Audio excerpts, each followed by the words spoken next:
কি গো বুলটির মা, শুনতে পেয়েছো ওই মন্টুর নাকি জামাই এসছে, নতুন জামাই, তাই এবার প্রথমবার জামাই ষষ্ঠী করতে এসছে। হ্যাঁ, তা দেখলাম কি হাতে এত বড় রুই মাছ, কেজি কেজি আম, লিচু, মিষ্টি সব নিয়ে এসছে। তা আমি আসার সময়, তোমার বাড়ি আসার সময় ওদের বাড়ি গিয়ে একটু ঘুরে এলাম আর কি।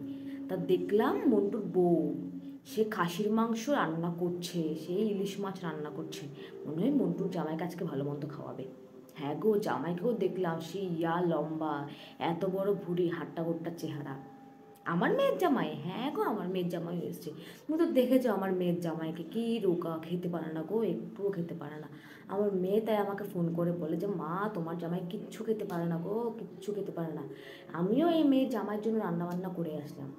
আমি রান্না করেছি খুব বেশি কিছু না গো, ওই কচি পাঁঠার ঝোল, ইলিশ মাছ, রুই মাছের কালিয়া, একটু কাতলা মাছের পাতলা ঝোল, একটু চিংড়ি মাছের মালাইকারি। আমি এইগুলোই রান্না করছি, আর আছে তো শেষ পাতেই আম, লিচু, মিষ্টি, তারপর মিষ্টি দই ওর বাবা গিয়ে সব নিয়ে এসছে।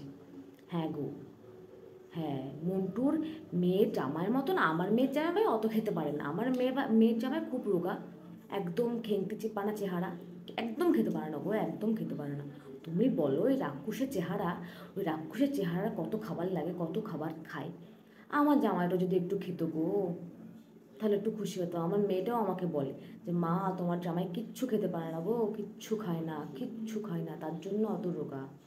হ্যাঁ গো।